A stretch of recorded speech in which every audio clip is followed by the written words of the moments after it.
This episode of Keys to the Shop is brought to you by Prima Coffee.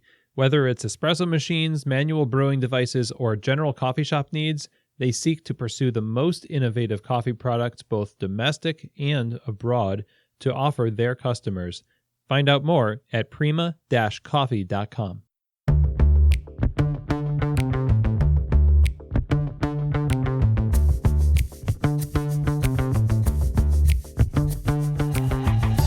This is Keys to the Shop, episode 76, Talking Tech with Tom Ritz of Workhorse Customs in Portland, Oregon. Well, hello everyone, and welcome to another episode of Keys to the Shop, where we give you insights, inspiration, and the tools you need to grow as a coffee service professional. My name is Chris DeFirio. I'm your host for the show. Happy to have you here to talk about tech today. We're going to talk about taking care of your espresso machine. We're going to talk about the ins and outs of that, and also a bit about the grinder. And that is going to be a great topic, great conversation with Tom Ritz of Workhorse Customs. And before we get started, though, I do want to thank our sponsor here at Keys to the Shop, and that is Prima Coffee. So Prima Coffee is a specialty coffee equipment supplier, and they're based out of Louisville, Kentucky. And from the beginning of their company, they set out to make the best coffee brewing equipment available to the general public. And their focus in that is curating the best equipment for every need that you might have, from grinders to espresso machines, under-counter refrigeration, if your need is commercial or home, you're building a bar professionally, or just because you love coffee and you want it in your kitchen, they have pretty much what you need to outfit it correctly and well.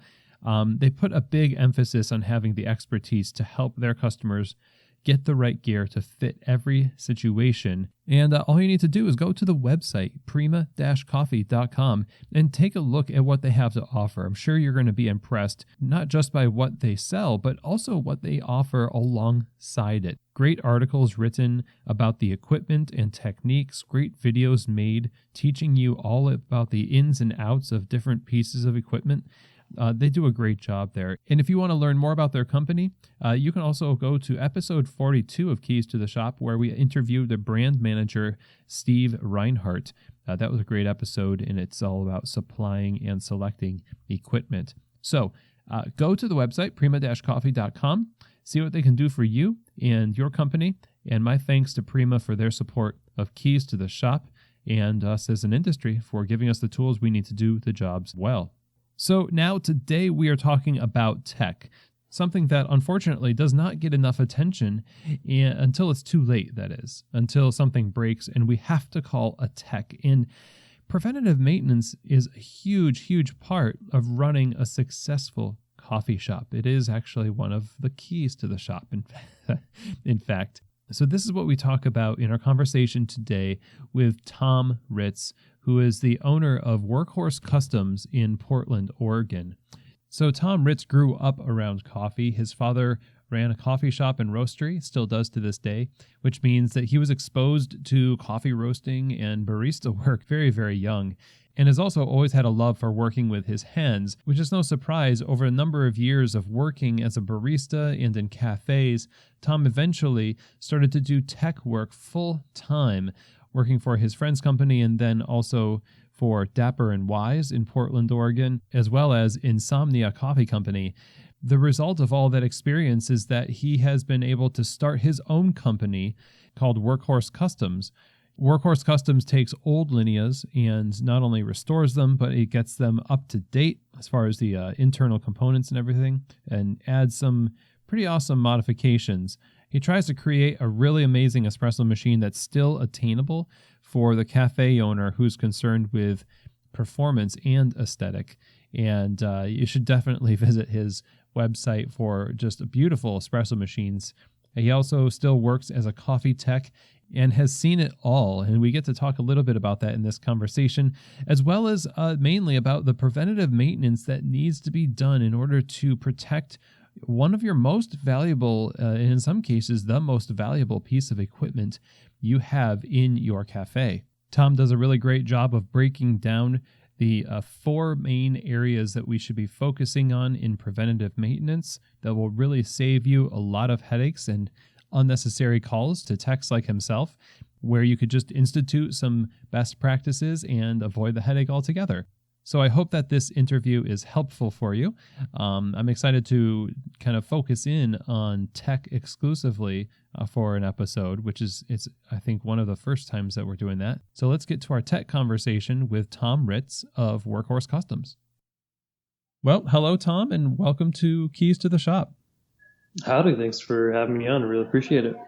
Yeah, it's excellent to have you on the show, Tom, and especially this is a great topic because I don't think we've talked about tech really on the show. You know, we've had technical aspects of different episodes with roasting and barista work, but discovering some real good tips on what we should do with our equipment to kind of perform preventative maintenance and things like that. That's going to be really cool. Your background in coffee is kind of like a lot of folks in that you started into barista work, but it was a family business, right? Tell us the story of how you got into coffee. Yeah, my first exposure to the industry was my father back in, I think it was early 90s, 91 maybe, started a cafe called the Ritz Express. My last name is Ritz. So a little kitschy, but we didn't have to be all cool and modern back then. And I would run the cash register when I was 4, 5, 6 years old. With supervision, of course, but I was behind the bar at a very young age, interacting with customers and then going and chasing pigeons on my breaks, because that's what you do when you're a 5-year-old boy. Wow. So you got breaks. That's good for a 5-year-old barista. Yeah, we did get breaks. Yeah. So you kind of started as this baby barista and worked your way up into like a full-grown barista and into tech. How did that happen? Yeah. So, and kind of in between there, my dad started a company called Mother Love Coffee Roasting Company up in the foothills of the Sierras in Sonora, California. So I grew up in the roastery, getting to see that side of the industry, mixing green beans and bagging coffee and all that. And then after university, I got a job as a barista in Costa Mesa at the Pete's Coffee and Tea on 17th down there. I was a barista with Pete's for a total of 4 years with a break after the first year. And so, I kind of paid my dues, as I like to say, as a barista, I feel. Yeah, you paid your dues more than most of us starting at such a young age. At what point in your career did you start thinking that you wanted to pursue the technical side of, working behind the bar, working with machines? It was, I noticed that I would have a curiosity when we had technicians come in and do work on our machines at Pete's. I was always kind of looking over the shoulder and asking the annoying questions, and they'd kind of explain to me at a very low level, well, just here's some info to get you off my back, kind of a thing. But I always had that curiosity, and that was technical things, anything that has to do with using my hands, I'm always trying to learn about. And so I felt inclined towards that side of the industry. And so when the opportunity arose to get a job as a field technician, I really went for it. And luckily, a friend who used to work at Pete's, we worked at Pete's together in Portland, had started a tech company and was hiring, and so I had the connection, and we had to go at it, and that was my introduction to the technical side of the coffee industry. So the people that wanted to kind of get you off their back and tell you some information, once you got into the field, was what they said confirmed? Were your eyes open? Was there just a lot more to it than what they were letting on? Yeah, there is a lot more to it, but there's also a lot of simplicity to it. Once you're able to see the insides of, for example, linea, and you can follow the route that the water takes, it really helps you understand why things work the way they work. And so when I became a field technician, I really tried my best to not just kind of brush those questions off and answer them to a degree that was helpful and not overwhelming at the same time. And yeah, just tried to be friendly instead of cold. Oh, that's nice. Yeah, that happens a Yeah. lot when you don't have a good teacher and you become a teacher. You kind of want to pay it forward a little bit or make amends in a way. So you worked on a bunch of different types of equipment, I imagine, over the course of your time as a field technician. And how did you eventually you opened your own business, and that's where you are now with Workhorse Customs. How did that come to be? And then describe to us what you do at Workhorse Customs. Yeah, I did work on a lot of different machines, but I think the La Marzocco Linea is it's known as the workhorse of the industry. It's very well known in the industry. A lot of cafes have it. There's a lot of them out there, from the Starbucks diaspora of Lineas. And so they're very readily available. And when you can find one for cheap that's been bruised and battered, that's what I love. I love finding an old Linea, whether it be 10, 15, 20 plus years old, stripping it down and updating it with today's components and throwing a few custom mods on there to really trick it out and help it have a new life and perform at a level that is competitive for today's industry. Nice. How long have you been doing that? I've had Workhorse for about a year and a half. Nice. And you're still working in the field tech, being called in to help people with their equipment, correct?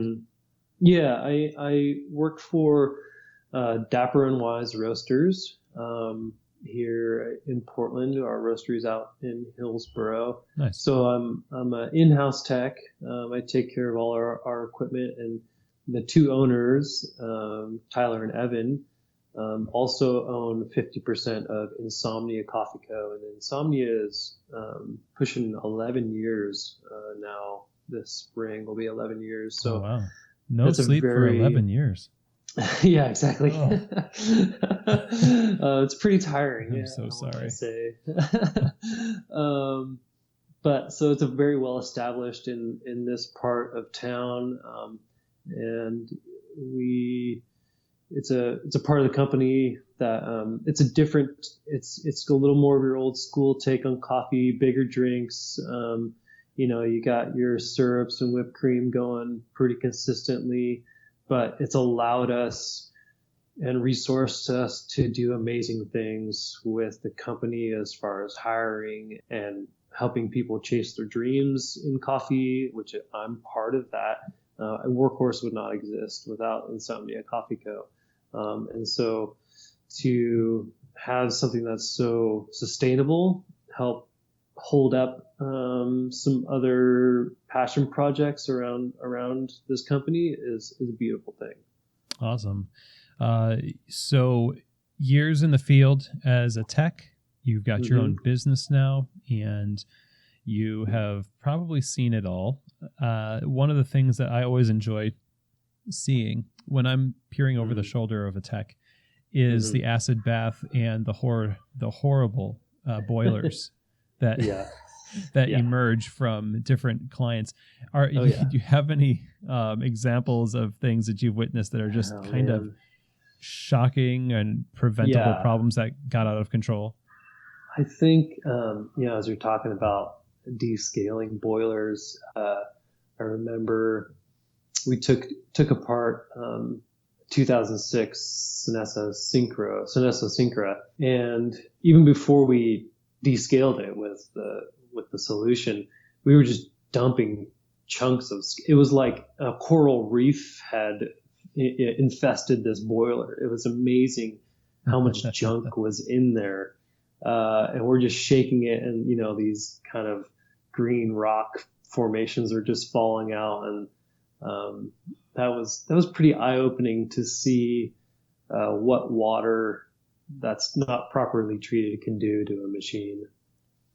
Yeah, you probably also see a lot of things with group heads as well. I see that sometimes from shop to shop.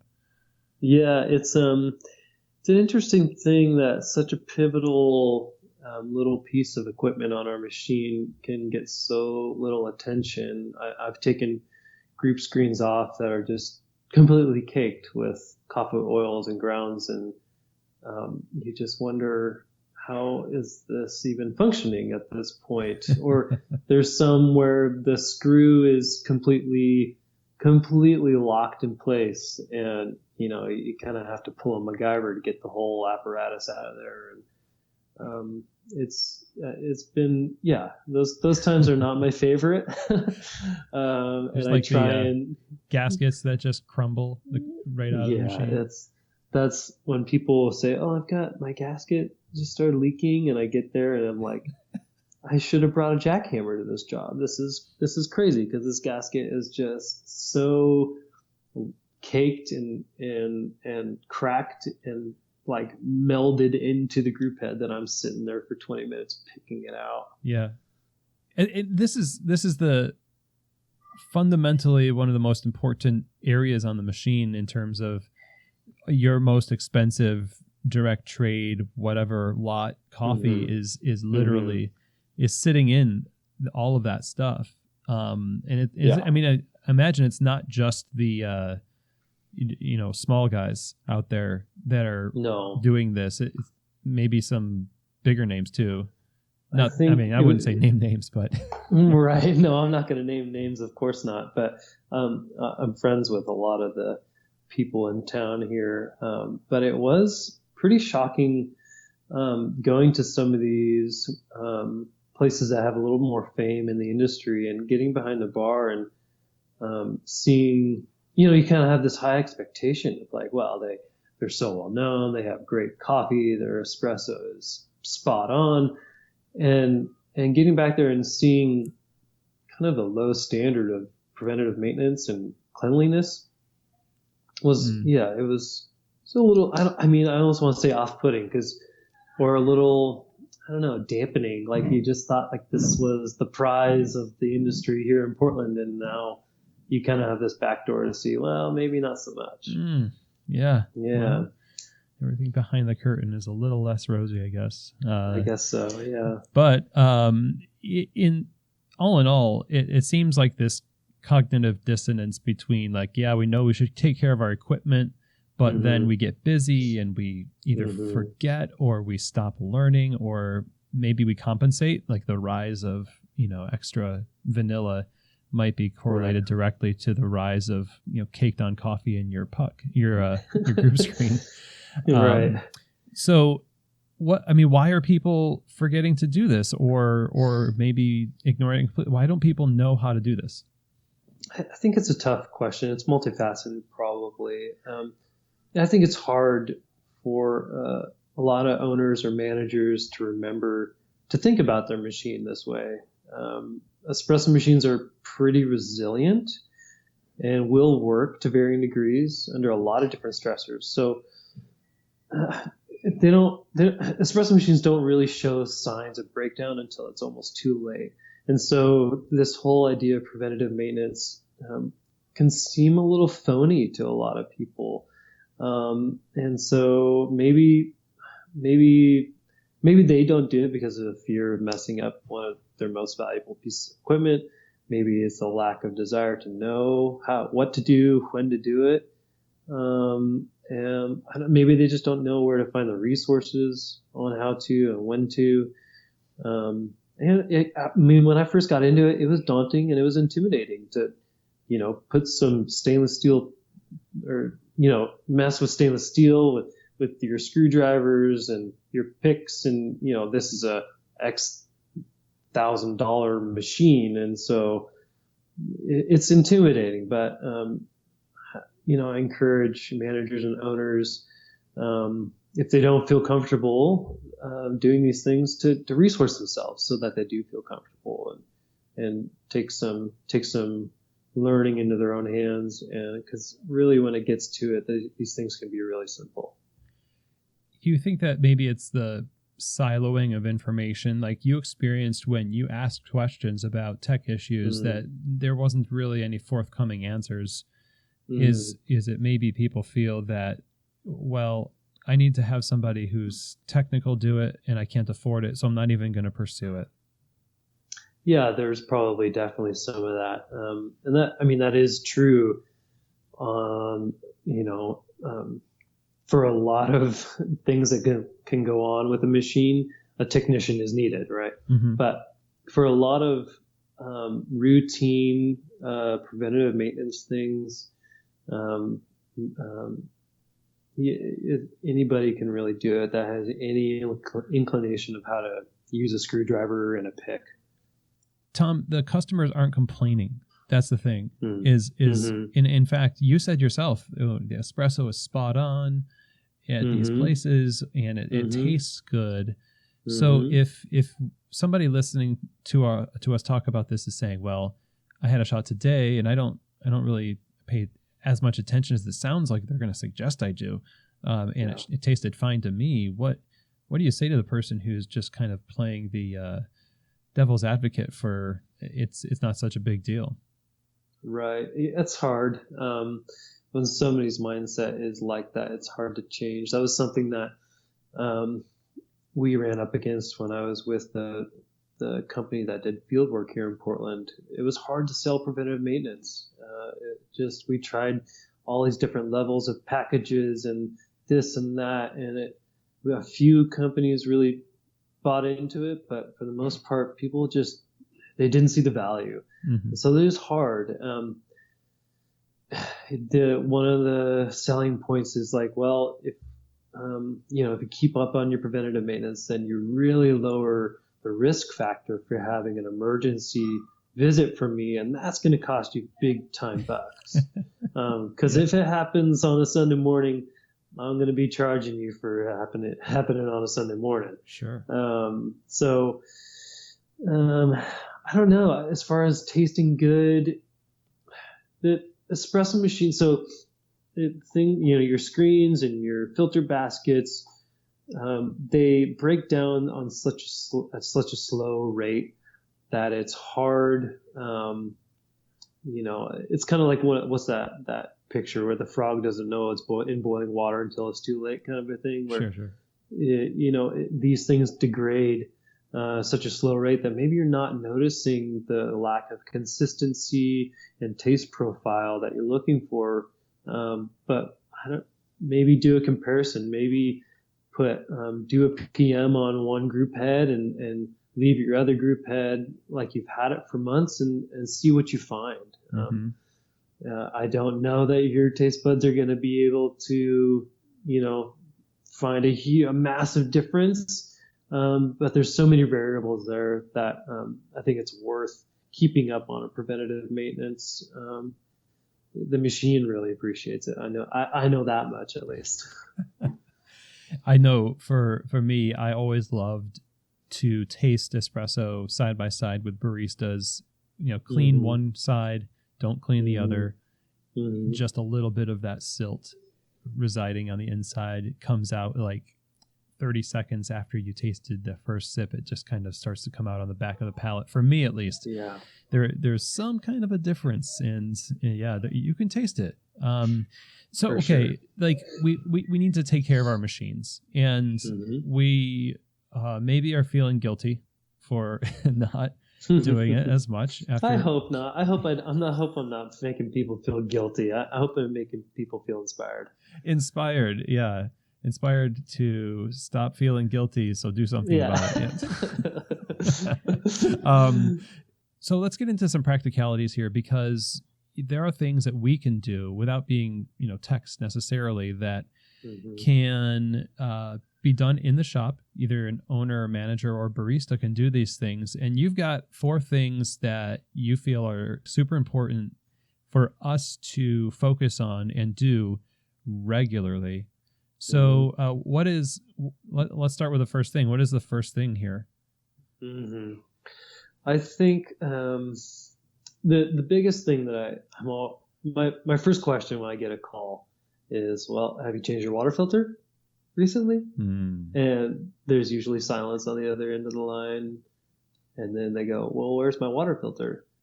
And so water filtration is paramount to quality and consistency in our coffee. Water is the lifeblood of espresso, but it's the machine's worst enemy, really. So keeping up on one's water filtration is key. Maybe it keys to the shop. It's one of definitely the keys to the shop. One of your keys to the shop for sure. And having the correct water filtration for your site. Anybody can go on their city or their county's water bureau, and they can get a report of what the city or the bureau is finding in the water. And you can have a technician, or you can kind of do some research and figure out what filtration will be best for your site. So water filtration is key. I think number two, something that we've been really implementing here in the last year, and I've seen great strides in our consistency and quality, is back flushing throughout the day. When I was a barista, we didn't back flush till the end of the day just to make sure the machine's clean for the next morning. But really, if you're pulling, hundreds of shots a day, you're going to want to run some detergent through those group screens and make sure that those oils are getting broken down and flushed out. At a high volume shop like we have here at Insomnia's, we're back flushing every 2 hours. Okay. With detergent, yeah. Yeah, with that Capiza or the PuroCaf, whatever you have. If it's a rush and we go beyond 2 hours, that's fine. Just when there's a second, I would encourage people to go, well, when's the last time we back flushed? And because there's no harm in doing that. You're only going to up your game if you keep a clean group screen. Well, what if we get soapy? Like, I think people might do a lot, and I've in certain times advocated just doing some back flush with water only and not doing soap. Yep. Is that legit, or is that just, are we fooling ourselves with that?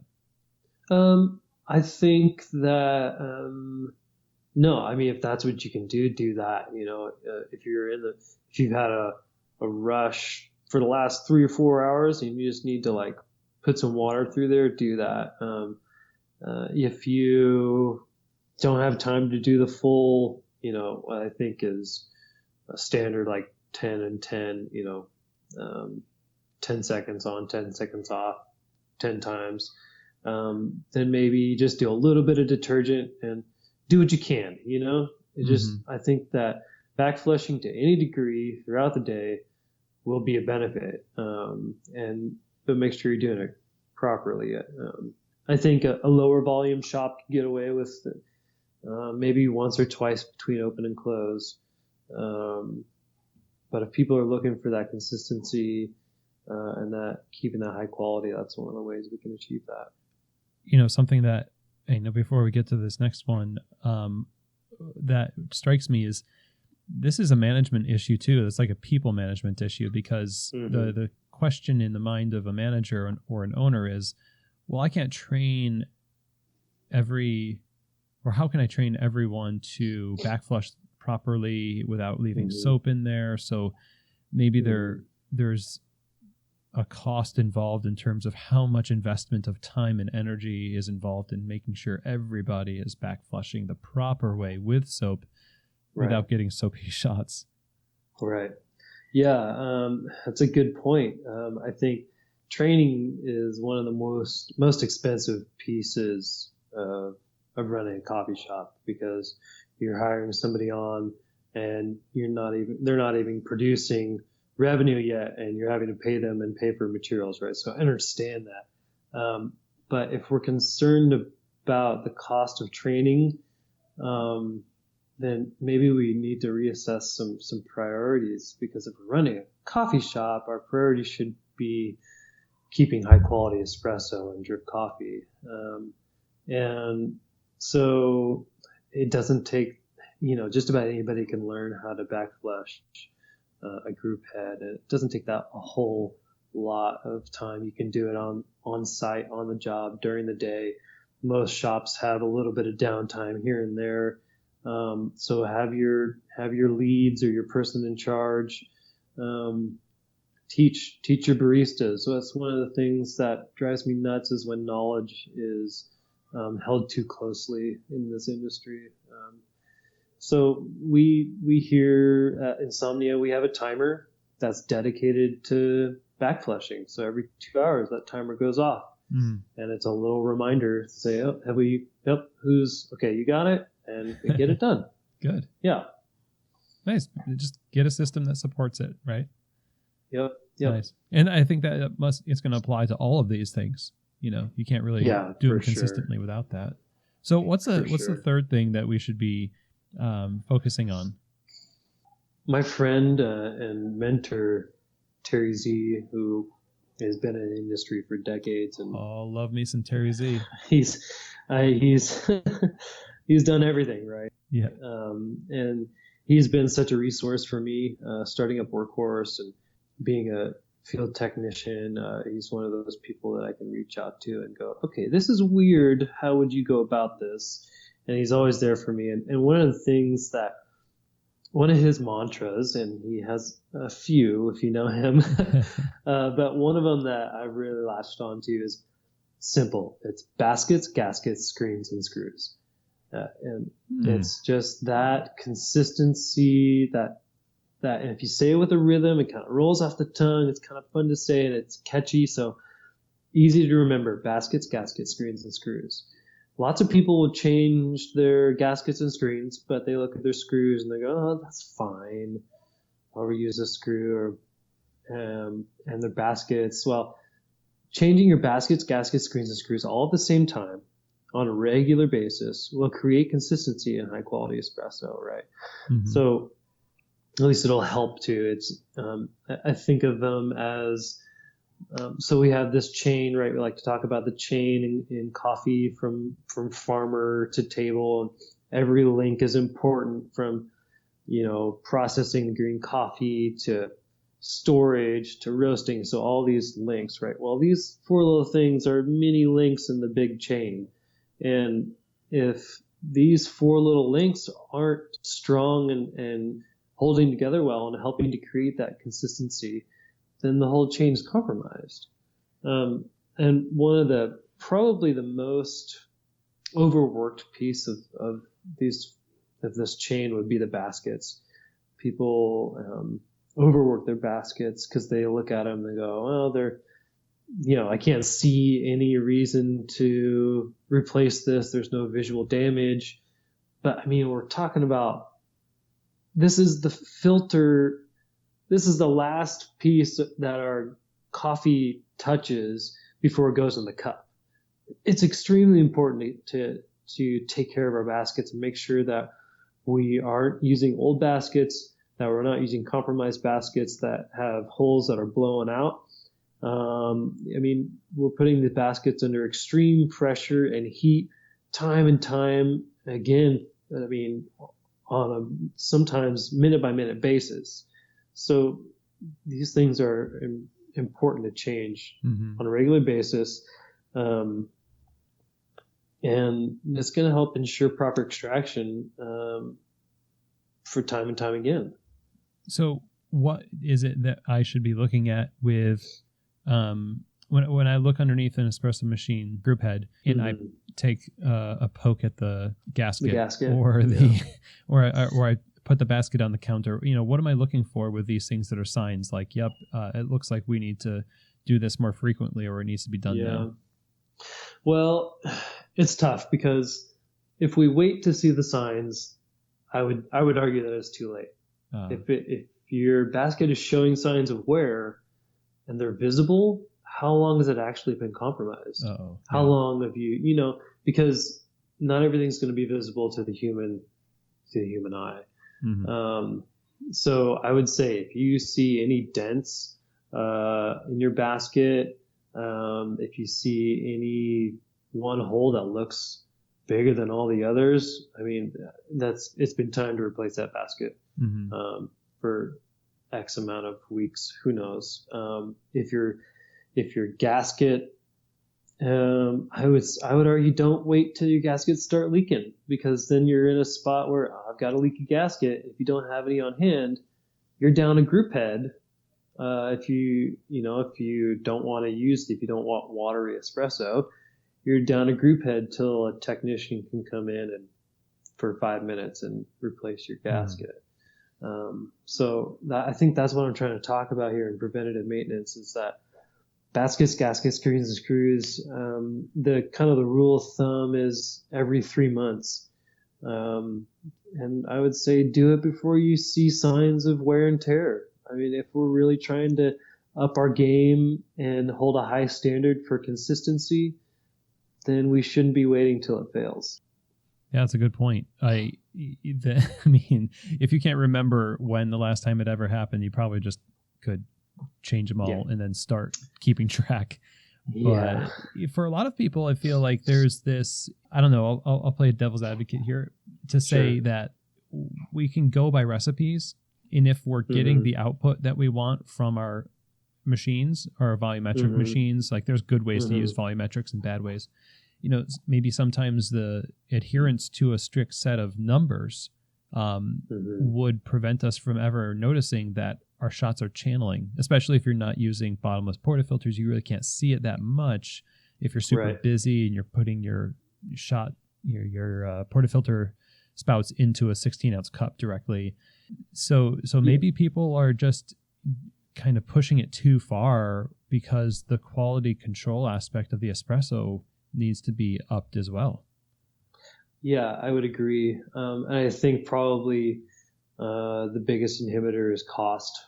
People see the cost of a VST basket and they go, I'm not replacing 2 or 3 of my baskets with $30 baskets, and it's $90. And it's like, okay, but man, you're going to make $90 in a half an hour probably, if you're a fairly regular shop. And so I would say again, like, we just need to reassess our priorities if we're worried about putting resources towards maintaining consistent quality.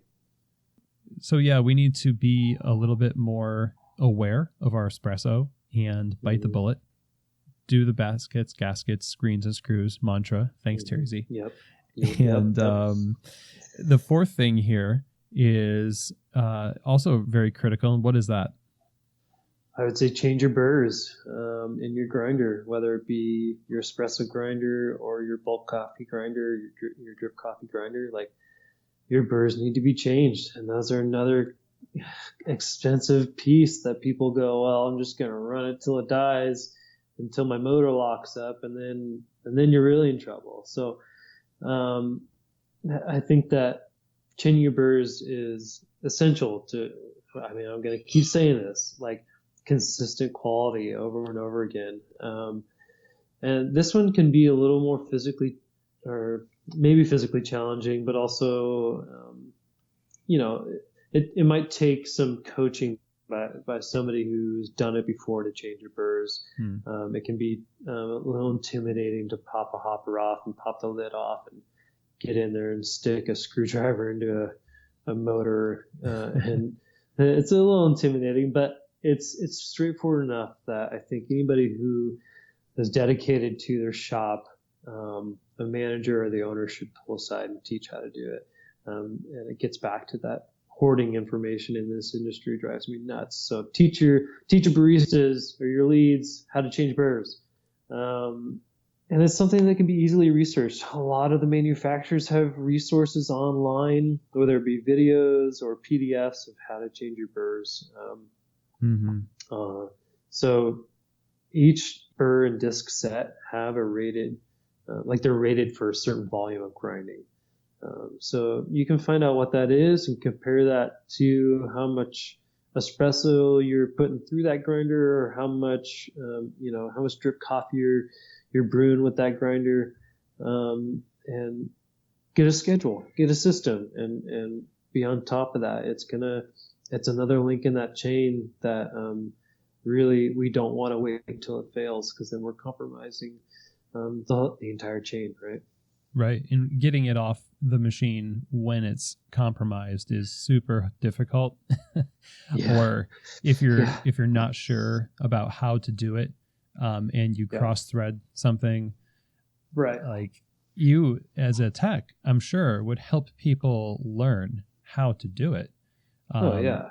It sounds like just good communication and teaching your staff how to do it right from the get-go would save you a bunch of trouble. But man, if you got a multi-unit location and you're hearing this going, oh boy, like how long is it going to take me to re-educate my entire staff on these 4 things? Like what advice would you have for somebody on where to start when they're like, okay, yeah, I have to do these things. I've been slacking. I've been busy. Yeah. What do I do? I've got 30 staff. Man, it's hard. Staff can be really challenging. And I've never owned a coffee shop, but my wife she owns 2 early education programs here in Portland, and we have a staff of usually around 12 to 15 people. And so training your staff on a new system of any sort is so challenging and risky because you don't know how committed they are in the end. So training your baristas to do these things, and then, well, now I'm going to go to school, or I'm going to go to Uruguay on a trip, or it's all these random things. So I understand the hesitancy of training. So I would say find somebody. If an owner or a manager doesn't feel like they can fit this into their schedule, then find somebody that you trust and that's been committed for a while, that shows interest and shows some integrity, and pass these things down to them. That's what we want to do with any industry, right? Is pass down information to those that are coming up. Right. That's kind of how I would probably answer that question. So we've been over things that we as non-tech people can do. And, we mentioned briefly, and I wonder if you may be able to go into this a little bit more, the difference between a slow shop and a busy shop. You're going to do these things at different rates. So when we're talking about properly doing these things, what would you say are the thresholds in volume for these preventative maintenance tasks? Like, maybe tell us the frequency of these tasks based on those volume categories. Sure. Yeah, it's going to vary. The rule of thumb is every 3 months, and I think that's a good start point for any cafe. I think that's a good start point for any cafe, really. But as you do that and start to get that system, you'll notice that maybe I can go 4 months, or maybe actually, like here at the Insomnia cafes, we're cranking the drinks out, and I'm doing PMs every 2 months. I'm changing baskets, gaskets, screens, and screws, and I'm doing steam valves every 2 months. And we're fairly high volume shops. We're pretty busy. And this is just, we have Lumbers like Lineas. And so just to kind of run some numbers out here, I asked one of our office managers to kind of get these together for me. So, our 2 busiest shops, we do about 25 drinks an hour, and we're open 105 hours a week. So say there's 4.5 weeks in a month. At that rate, our baskets, gaskets, screens, and screws, and steam valves are lasting about 945 hours at 25 drinks an hour, or they're lasting 23,625 drinks. Yeah, those are rough. That's kind of an estimate, but it gives us an idea of, maybe this can be a tool for people to kind of run off of and say, well, here's our numbers, and this maybe is where we can start with doing some of these things. So I don't know, maybe that's helpful. And I know that if I'm not in there every 2 months, I'm getting buzzed by the managers on Slack going, hey, my steam valve, it's all wonky, it's cranky, it's leaky. And so I have to keep on those steam valves every 2 months, man. It's crazy.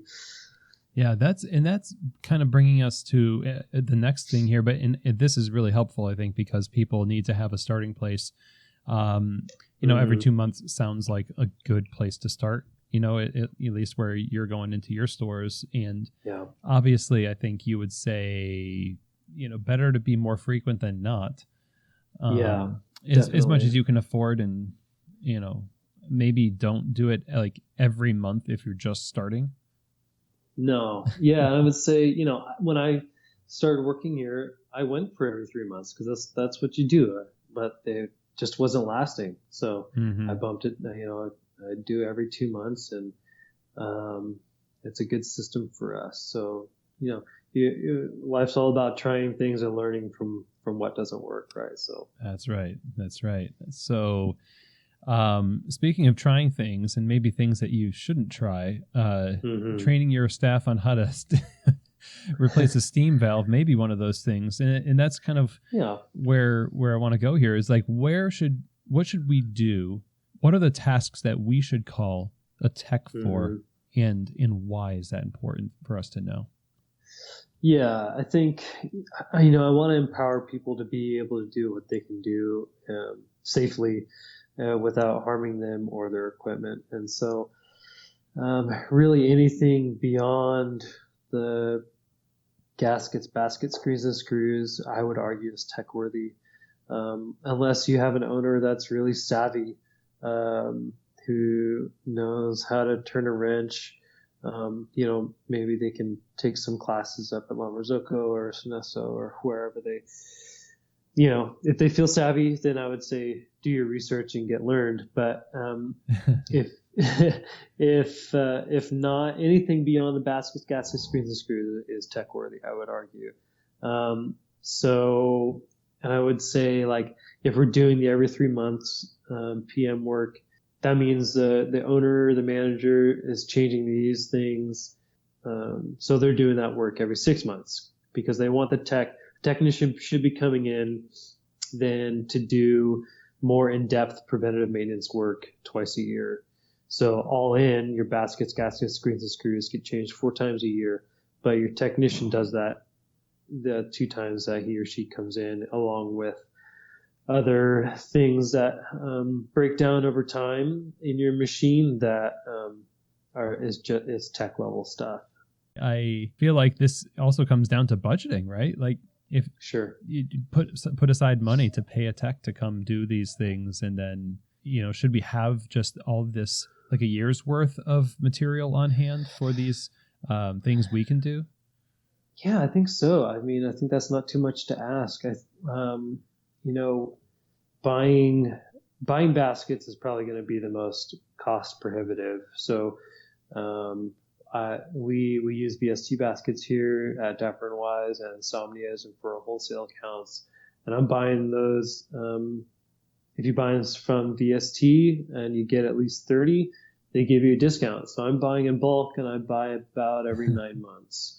So I'm dropping almost $700 on baskets, but I'm not, I'm burning through them because we've got so many shops to take care of, and I'm up to snuff on my PM work. So I would say if you're able to do that. It's lots of times $700 for a cafe isn't too much money. Isn't really a whole lot of money when it comes down to it, when you think of how many drinks you have to make to get that $700. So I would encourage people to look at that. How many drinks am I going to have to push through my bar to be able to afford baskets, gaskets, screws? Maybe you can buy them from your technician. Maybe they'll give you a little discount, or there's ways to do these things that are economically responsible. Nice. And it's all about just sitting down and thinking through the value that they represent, even though it's not directly in front of your eyes. Just take it from a tech.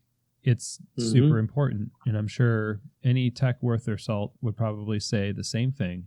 So in terms of doing the work itself, you in the show notes, we're going to provide something that you've given, which is a step-by-step and some, the inner workings of doing work on filtration and doing work with baskets, gaskets, screens, and screws. And people can find that in the show notes for this episode. So thank you for that. That's going to be super helpful. Good starting place for people. And, finishing up here, I just want to ask, what if you could speak directly to owners, future owners, in terms of, from the tech point of view, what would you tell them to just bear in mind in terms of, preventative maintenance and what it means to their business?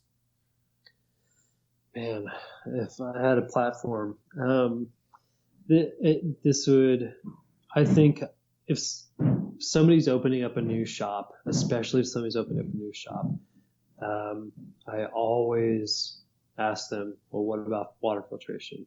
It tends to be the thing that's forgotten until the last minute. And then you're kind of throwing on these kind of, haphazard filters that maybe don't do the job that they need to be doing for the site that you have.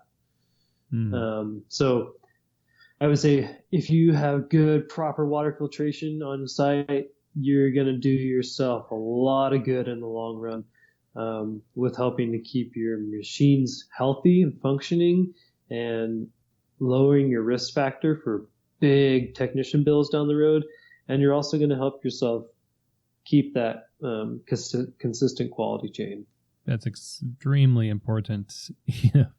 I mean, customers make decisions about specialty coffee based on what they taste. Yeah, it's so true.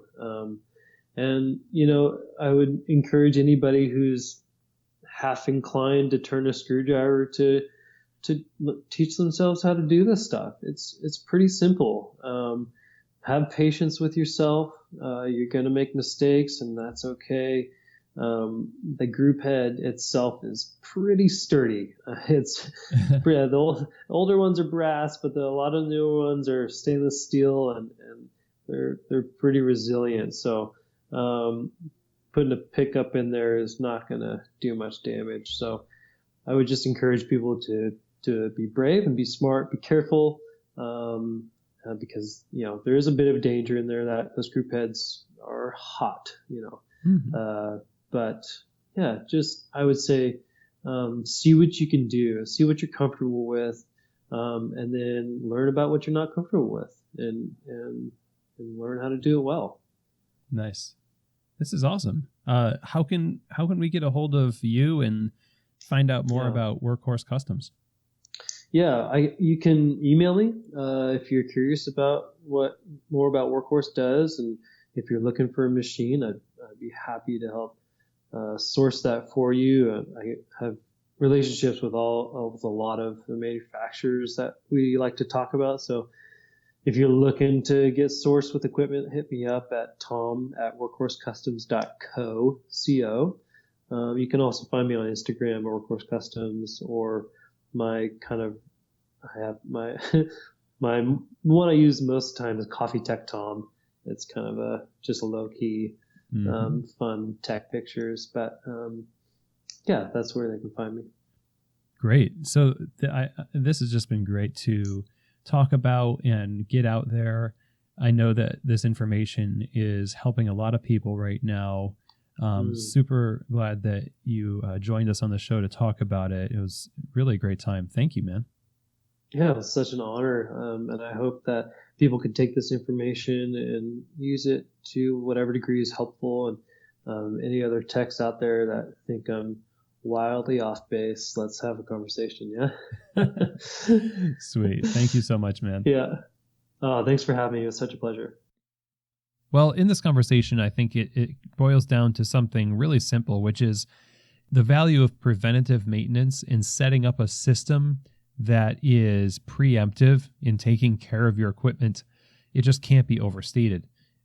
This is coming from the mouth of somebody who is experienced in seeing what procrastination and trying to be overly thrifty can do to a company, can do to the customer experience. not to mention the equipment itself. So I'm really grateful that Tom was able to explain a little bit more about why these areas are important to focus on.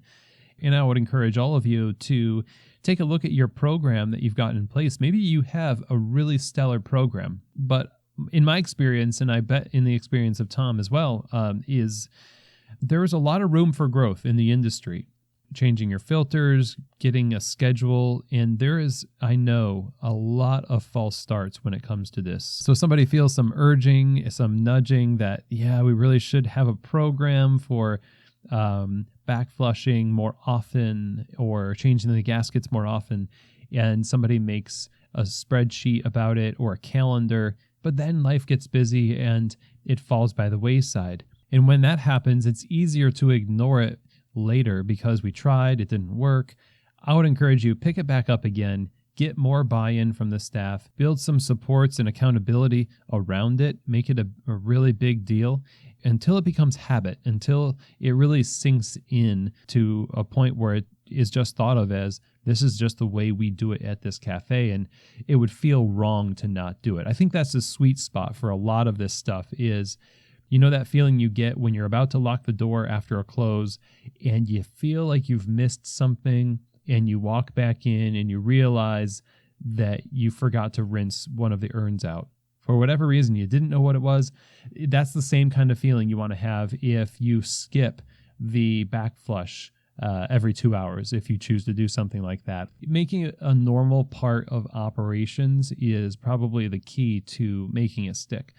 So Tom's recommendations to us should be the cornerstone of a good tech program. And you can find out more about what Tom does over at workhorsekustoms.co. You can also find them online on Instagram. Workhorse Customs is the Instagram account.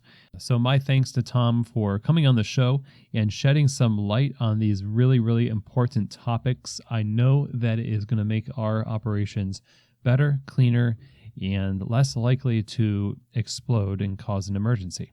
So if you want the show notes for this episode, I highly encourage you to sign up for our email newsletter, which sends you the show notes, which are the key takeaways from each episode, along with helpful links from things mentioned in the conversation, as well as some other things that may be useful to the topic that was discussed. That gets sent to your inbox every week. If you go to keystotheshop.com, and when the window pops up there, just enter your email address and away you go. That just takes care of it right there. I also want to remind everybody that Coffee Fest is coming up, and I'm excited because I am speaking on a number of different topics there, talking about management, leadership, talking about the changing face of retail at a campfire. I'm also doing some latte art judging. But Coffee Fest is just a great show, especially for retailers. A lot of business gets done there. It's really focused on maximizing the experience for those of you who are in specialty coffee retail. Make it worth your time and accessible. There's a ton of different classes that you can take, a lot of free lectures and free classes, and some pretty accessibly priced ones as well. So I encourage you to go to coffeefest.com and check out which one of the 3 shows this year, whether it's Baltimore, Denver, or LA coming up later this year. I've been going to Coffee Fest for the better part of 15 years now, I think, and it's always a good time. So coffeefest.com, check it out. Now that's it for today's show. Thank you so much for joining me. If you have questions or comments, feedback, or are interested in any type of training or consultation, please do email me at chris@keystotheshop.com. Be happy to hear from you.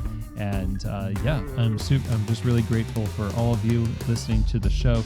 Take Tom's words today and his suggestions, put them into practice in your cafe, and see how in the long run it really helps your cafe be more consistent, more smooth, produce better drinks, all because of its being founded on preventative maintenance.